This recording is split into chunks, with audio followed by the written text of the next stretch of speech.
Na mwaligani ndugu mpenzi mtazamaji wa TRC Mzulu TV and NDC.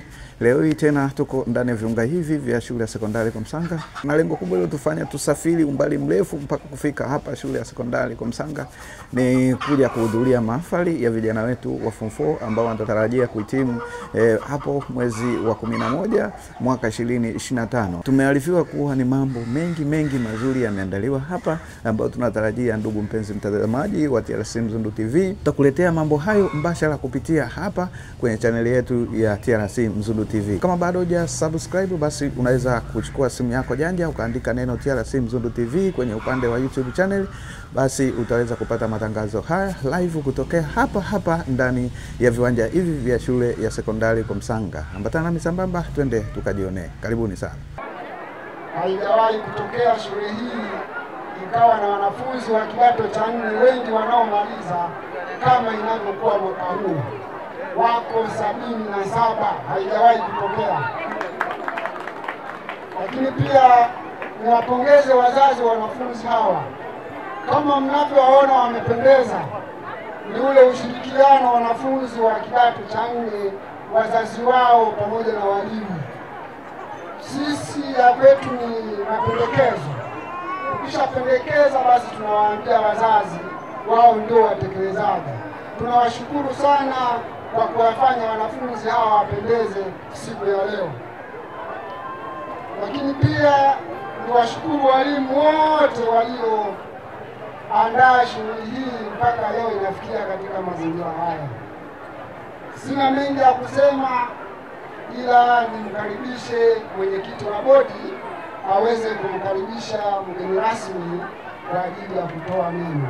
Walituunga mkono sana kuhakikisha tunaanzisha majengo ili tuweze kupata safari endelevu ya kuipanua eneo letu la sekondari ya Komsanga. Kwa hiyo nawashukuru kwa hilo. Shule kwa kweli imeonekana sasa imeimarika kimajengo, lakini bado inaonekana kuna majengo baadhi yanahitajika yaendelee kuifanya sekondari yetu iwe katika kiwango cha juu. Jengo la maabara liliacha hapa tukawa tumeshalijenga, linahitaji umaliziaji, lakini kwa sababu pengine mtatupa baraka zenu itakuwa sababu nzuri sana kuifanya jengo la maabara nao liwe limeimarika zaidi. Tukirejea sasa kwenye ile risala yenu, nimeona kama kuna vitu kama 5, lakini tutakwenda navyo kwa awamu. Tutaangalia kile ambacho tunaona ni cha haraka zaidi, tutakifanyia kazi, na yale mengine tutakwenda nayo kwa awamu. Lakini naamini kwa kushirikiana na wenzangu ndani ya kata, lakini pia uwakilishi katika halmashauri, Mungu akitupa baraka zenu, naamini mambo haya 5 yote tunaweza kufanyia kazi na Mungu akitupa mkono mzuri akafanikiwa.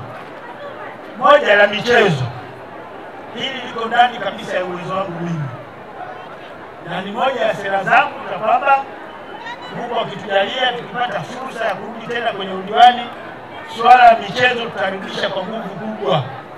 Na katika kuifanikisha michezo ile, kila timu itakayoshiriki pamoja na hizi taasisi basi tutapatia mjezi pamoja na mpira ambayo itakuwa ni vianzia baada ya zile zawadi za huko mbele. Kwa nini tunatakiwa tukae kwenye uelekeo ambao utatufanikisha haya? Na uelekeo unaonekana ni kijani tu. Chagua kijani, itakuwa hakuna matatizo yoyote. Ndugu mkuu wa shule, nikurudi sasa kwenye mnaita academic. Sifa ninazozipata kwa shule ya sekondari ya Komsanga ni kwamba sasa kielimu mnakwenda vizuri zaidi. Na mnakwenda vizuri kwa sababu kwanza ikama ya walimu walau sasa imekaa vizuri, lakini na watoto wetu nadhani mmeshaanza kupevuka akili zenu na kuona kwamba kumbe elimu ina manufaa. Msikae miaka 4 hapa mashuleni mkaichukua kama ni fursa ya michezo tu. Yaani sio michezo ya labda mpira au sanaa, hii inakubalika. Lakini michezo tu ambayo haina manufaa yoyote, utakuwa umepoteza muda bure, na ukishamaliza ndio utaanza sasa wanasema kukumbuka shuka. Lakini ninachokiona pengine 2030 2035 kwenye chaguzi zetu, sisemi mimi, nasema wote tutakaogombea tutakutana na upinzani mkubwa sana. Sijui kama mmeuona. Kwa Msanga wewe, mpinzani mmeuona? Inawezekana hamkuona, nyinyi mnaangalia macho. Vijana walio wafanya igiza ni wanasiasa wazuri kabisa wajao miakani jao. Vijana waliofanya igizo hili maana yake ni wanasiasa watarajiwa. Kwa hiyo kinadiliwa, tujiandae. Kwa Msanga wewe, igizo safi. Kwa hiyo nawashukuru sana, asanteni kwa kunipa fursa hii, kwa kunipa ugeni rasmi, lakini waahidi kwamba tutakuwa pamoja kwa kila hatua. Asanteni sana. Nikiripoti tokea hapa ndani ya viunga hivi vya shule ya sekondari Komsanga iliyoko kata ya Mgambo, halmashauri ya wilaya ya Handeni, mimi Nchisco wa TRC Mzundu TV, Handeni DC.